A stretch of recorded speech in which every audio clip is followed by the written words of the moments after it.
हरे कृष्णा। सब लोग स्वस्थ रहिए, अपना अच्छे से ख्याल रखिए। आज का टॉपिक है जिनके साथ आपकी बातचीत नहीं हो रही वो पर्सन क्या सोच रहे हैं, तो क्या चल रहा है उनके दिलो दिमाग में, ये बातें जानने की कोशिश करेंगे आज की रीडिंग से। टैरो भी देखेंगे, साथ ही साथ ओरेकल मैसेजेस।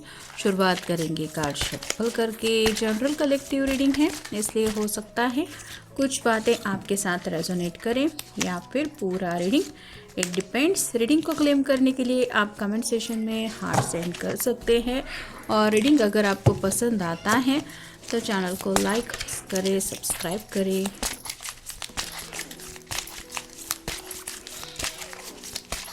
हमारे घर में दो छोटे से किटन्स हैं, उनकी आपस में लड़ाई चल रही है।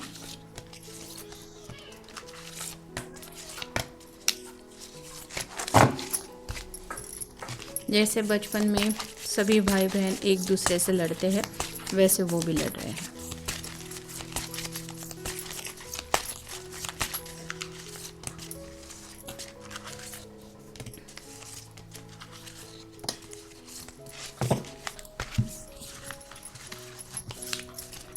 पहला ही कार्ड मिला है मून का, पाइसेस का कार्ड है। आपका या उनका साइन हो सकता है। आपकी काफ़ी ज़्यादा याद आ रही है और कुछ बातें ऐसी हैं जो उनको काटने को दौड़ रही है। ये जो दूरियां हैं वो उनसे बर्दाश्त नहीं हो रही। और ये क्यों हो रहा है?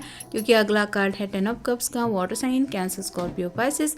ये पर्सन ऑलरेडी आपके साथ घर बसाने के बारे में जो सपना देख चुके हैं, वही सपना शायद अभी भी ये रात को देखते हैं। और वो सपना जब उनको सुबह एहसास होता है कि सिर्फ सपना ही है, तो ये उदास हो जाते हैं। और इसी एहसास की वजह से पहला जो कार्ड हमें मिला मून का, ये पर्सन इतना ज़्यादा उदास है। अगला कार्ड है 10 of pentacles, earth sign, Taurus, Virgo, Capricorn. तो आप समझ ही सकते हैं 10-10 मतलब ये पर्सन कहीं ना कहीं 11-11 की एनर्जी में आना चाहते हैं। आपके साथ यूनियन में आने का ख्याल तो है, मतलब कॉल मैसेज के ज़रिए भी आपसे कनेक्ट हो सकते हैं अगर ये चाहे तो। क्योंकि अगला कार्ड है द वर्ल्ड का, आपको ही अपनी दुनिया मानते हैं। अगर आप उनकी दुनिया में नहीं तो जैसे उनकी दुनिया में कुछ भी नहीं है, बिल्कुल खालीपन है, ये एहसास उनको सता रहा है। अगला कार्ड है 10 of swords, again air sign, Gemini, Libra, Aquarius. 1010 आया है, तो आप गूगल सर्च करके देख सकते हैं एंजल आपको क्या बताना चाहते हैं। सोच सोच के परेशान हो गए हैं कि आखिर ये जो सपना है, यहाँ पे कपल है, यहाँ पे घर के सभी लोग हैं, तो ये सपना कब साकार होगा। और यही सपना दिन रात ये देखते हैं, क्योंकि इनको पता है इनकी दुनिया में खुशियाँ नहीं है अगर आप उनके साथ नहीं हैं। अगला कार्ड है 7 of swords, air sign, Gemini, Libra, Aquarius. 2 of cup की एनर्जी में जुड़ने की कहीं ना कहीं इनकी चाहत है, जिस वजह से ये 7 ऑफ सॉर्ड का कार्ड बताता है कि पीछे मुड़ के देखना चाहते हैं कि क्या आज भी आप उनका इंतज़ार कर रहे हैं। मतलब कुछ पुरानी यादें आपको एहसास करा के ताज़ी कराना चाहते हैं, ताकि आपके दिल में भी इनको लेके विश आप फील करें। जैसे ये फाइनल कार्ड है 9 ऑफ कप्स का, अगेन वाटर साइन। तो शुरुआत भी हो रही थी पाइसेस के कार्ड से, वाटर साइन से, और ये कार्ड की एंडिंग में भी वाटर साइन ही है। तो इमोशनली काफ़ी ज़्यादा है ये पर्सन। फिलहाल भी आप देख सकते हैं हाथ बांध के बैठा हुआ है और इसको यही समझ में आ रहा है कि कब तक आखिर मैं वेट एंड वॉच की एनर्जी में रुकूंगा। मतलब सामने से आपके कॉल का, मैसेज का बेसब्री से ये हर दिन इंतज़ार करते हैं, और जब वो इंतज़ार उनको निराशा में डाल देता है तो उनको यही लगता है कि आखिर मेरा 10 ऑफ कप का एनर्जी का या 10 ऑफ पेंटेकल की एनर्जी का सपना कब पूरा होगा। Expect the best. ये पर्सन फिलहाल बेस्ट चाहते हैं, मतलब अपनी ज़िंदगी में पॉजिटिविटी लाने के लिए ये कुछ भी कर सकते हैं। भले ही आपकी नाराज़गी दूर करने के लिए उनका मन जो है वो थोड़ा सा अभी भी उनको बता रहा है कि तुम्हें सामने से बात करनी होगी, लेकिन ये पर्सन अपने आप को भी तैयार कर रहे हैं। द टाइम इज़ नाउ, आज नहीं तो कब। मतलब काफ़ी वक्त से अगर इन्होंने वेट एंड वॉच की एनर्जी में सिर्फ आपका इंतज़ार किया है, तो ये खुद से ही सवाल पूछ रहे हैं कि आज अगर मैं खुद के लिए कोशिश नहीं करूँगा या नहीं करूँगी तो आखिर कब वो स्पेसिफिक टाइम आएगा। मुस्कुराना चाहते हैं, खिलखिलाना चाहते हैं, कहीं ना कहीं मायूसी से निकलने की एक ही उनको तरकीब नज़र आ रही है, वो है आपसे जुड़ना। नेक्स्ट है प्ले। थोड़ा सा ड्रामा भी ये पर्सन ऑलरेडी कर चुके हैं, ऐसा भी हो सकता है। कुछ नखरे इन्होंने पास्ट में भी दिखाए हैं, जिस वजह से शायद आप भी तंग आके उनसे फ़िलहाल बातचीत नहीं कर रहे, क्योंकि इनका हमेशा का ही है कुछ ना कुछ नखरे दिखाना। तो फ़िलहाल भी ये अपने पुराने पैतरों के बारे में सोच रहे हैं।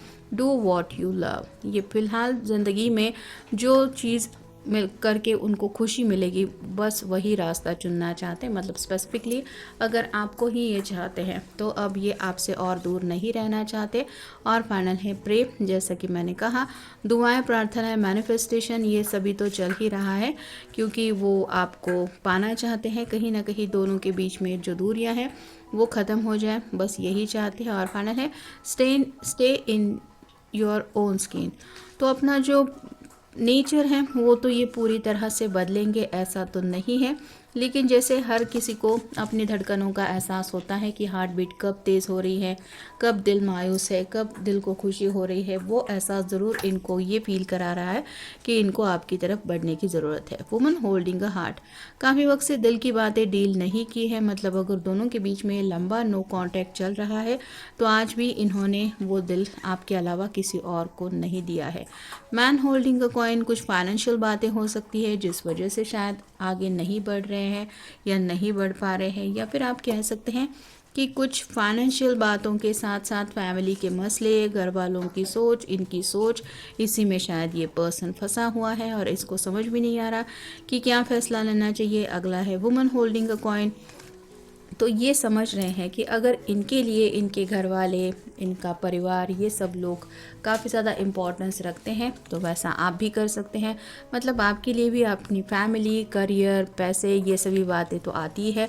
तो थोड़ा सा यहाँ पे मिरर एनर्जी ज़्यादा है। मतलब जैसा आप उनके साथ पेश आ रहे हैं उसकी वजह से कहीं ना कहीं इनको एहसास ज़रूर हो रहा है कि मैंने भी तो इस पर्सन के साथ वही किया था जो ये मेरे साथ कर रहा है या कर रही है। नेक्स्ट है थर्ड चक्र, आर्च एंजल कैम्यूल। आप अगर मैनिफेस्टेशन कर रहे हैं तो ये एंजल आपकी हेल्प के लिए आगे आ रहा है। आप एंजल को थैंक्स कह सकते हैं और आपके पर्सन का सामने से दिल कर रहा है आपसे कनेक्ट होने का। कम्युनिटी का कार्ड बताता है कि दोस्तों से भी बात कर चुके हैं, दोस्तों ने भी शायद यही समझाया है कि सिर्फ सोचते रहने से वक्त हाथ से निकलता चला जा रहा है। इससे अच्छा है एक बार फैसला ले लो, सीधे सीधे अपने दिल की बात बोल दो। सामने वाला पर्सन तुम्हारी ज़िंदगी में आना चाहता है या नहीं ये पता चल जाएगा। इसीलिए ये person the garden and the gate की एनर्जी तक पहुँचे हैं। मतलब गेट तक तो आ चुके हैं, अब गार्डन में एंट्री करनी है या यही बैठे बैठे इंतज़ार करना है, ये उनके ऊपर है। क्योंकि यहाँ पे भी कई सारी तितलियाँ हैं जो बताती हैं ट्रांसफॉर्मेशन को। तो ज़िंदगी में छोटे छोटे चेंज लाने में भी इंसान कई बार काफ़ी वक्त बिता देता है या फिर उसको वक्त लग जाता है अपने आप को चेंज करके बातों को एक्सेप्ट करने में। वैसा ही इनके साथ भी हो रहा है। और फाइनल है डोर टू रोमांस। तो गार्डन एंड गेट का कार्ड सिमिलर ही है। ये गेट ओपन करके अगर ये अंदर एंटर करते हैं तो ये रोमांस का गेट दोबारा खुल सकता है और आपके दिल तक दस्तक दे के आपको ये भी एहसास करा सकते हैं कि वो भी आपकी ही यादों में कैद हैं। अब अगर दोनों की फीलिंग सेम आ जाती हैं तो कहीं ना कहीं यहाँ से पिंजरे से ये कैद से दिल आज़ाद हो सकता है और दोनों की भी ज़िंदगी में ये रोमांस का दरवाज़ा खुल सकता है। तो आने वाले 3 दिनों में भी शायद ये कांटेक्ट कर सकते हैं या फिर किसी किसी के लिए शायद 3 आवर्स में भी या फिर 3 वीक में स्पेसिफिकली ज़्यादा लग रहा है कि यहाँ पे 3 वीक में कुछ ना कुछ आपको इस पर्सन की तरफ से कॉल मैसेज आने के चांसेस ज़्यादा हैं। क्योंकि ये जो डोर टू रोमांस है ये गेट तो वो ओपन करना ही चाहते हैं, यानी कि आपकी ज़िंदगी में दोबारा आने की चाहत तो इनकी है ही। तो ये था आज का रीडिंग, जनरल रीडिंग है। आपके साथ जितना रेजोनेट हो उतना ले लीजिए। मिलेंगे नेक्स्ट रीडिंग में।